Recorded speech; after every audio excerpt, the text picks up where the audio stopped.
Naslednji ima besedo magister Igor Tršar, direktor Javnega sklada Republike Slovenije za kulturne dejavnosti. Prosim. Spoštovani predsednik, gospod Bervar, spoštovane kolegice, kolegi.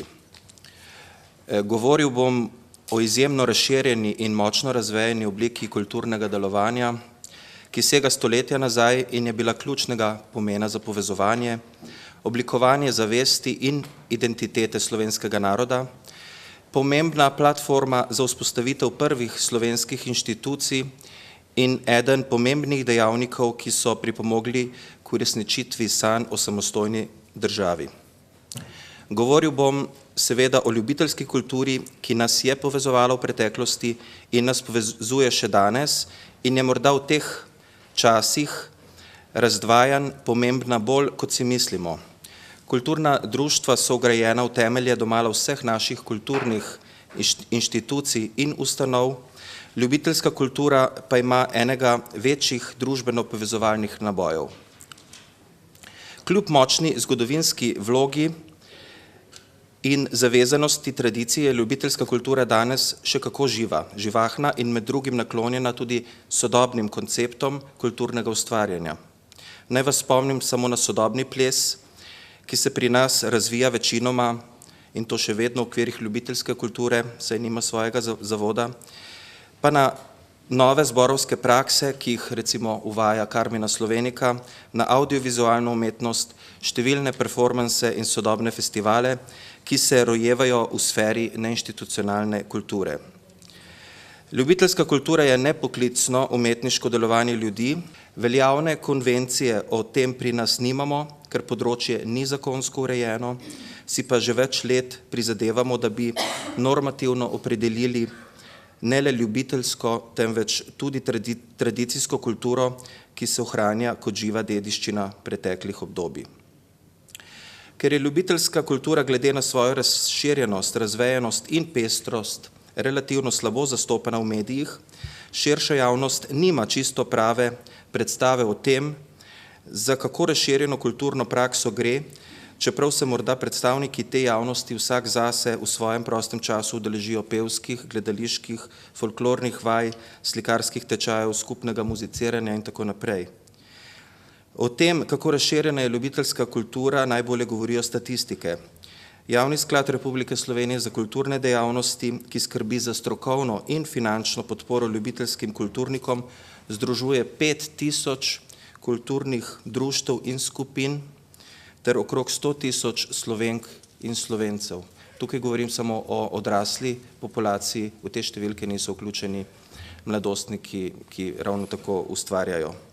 No in če še povem, da za temi 5000 kulturnimi društvi stoji še 5000 mentorjev, režiserjev, zborovodij, ki se tudi vračajo v ljubiteljsko kulturo, tudi svoje poklicne poti, so te številke še toliko večje. Seveda, če upoštevamo še vidik, dobimo približno 10 milijonov prostovoljnih ur prostovoljnega dela vseh teh udeležencev. Samo na ta način lahko sfera ljubiteljske kulture v Sloveniji realizira izjemno obsežen program. Gre za 20 000 prireditev na letni ravni, ki se dogajajo v slehernem kraju naše države in pritegnejo prav vse prebivalce. Brez dvoma bi brez tega izjemno pomembnega prispevka k kulturnemu življenju prebivalcev Slovenije pretežni del naše države živel v kulturni gluhoti. In če sem prej govoril o teh velikih številkih 100 000 Slovenk in Slovencev, ima ljubiteljska kultura tudi izjemne kakovostne dosežke. V raziskavi francoskega ministrstva, ki jo opravil gospod Christian Ballandraš, je Slovenija postavljena na prvo mesto med vsemi evropskimi narodi po kakovosti zborovskega petja v zadnjih 10-15 letih. Tako od lanskega leta Slovenija in Javni sklad vodi vsa zborovska tekmovanja v Evropi za Grand Prix Evrope, doslej je to področje 20 let vodila Španija. Javni sklad za kulturne dejavnosti spremlja in podpira vso to raznovrstno dejavnost po strokovni, organizacijski in finančni plati.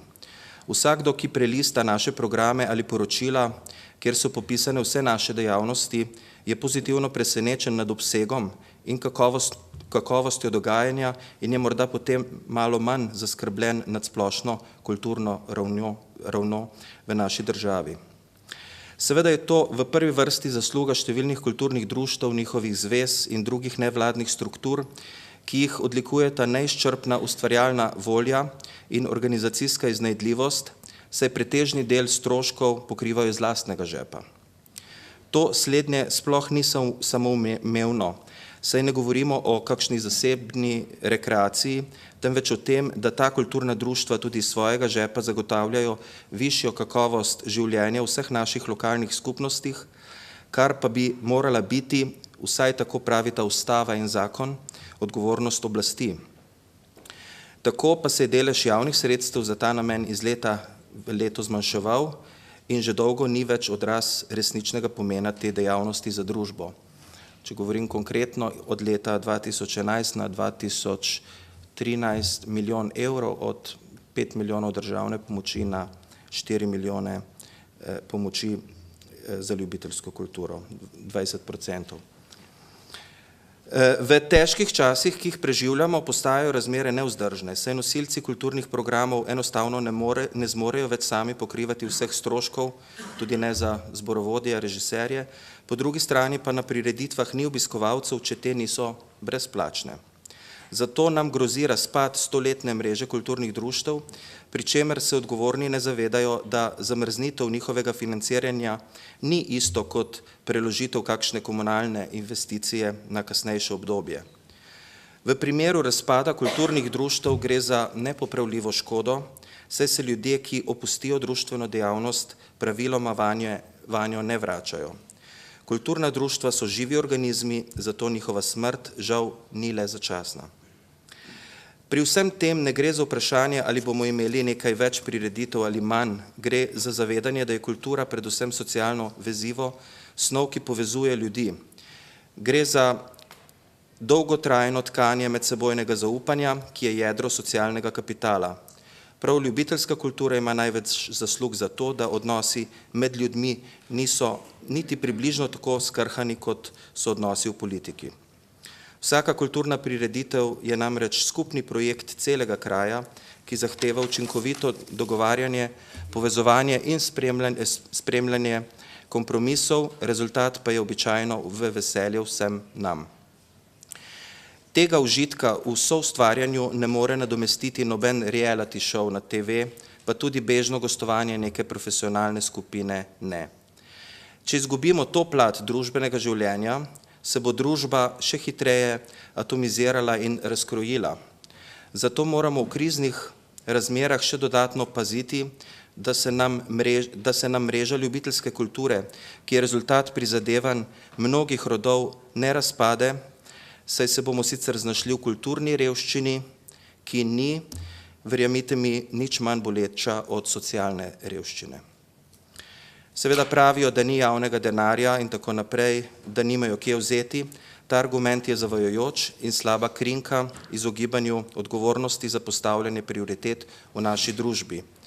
Za odrivanje kulture na družbeni rob ni kriva kriza, krive so vrednote tistih, ki odločajo. Hvala.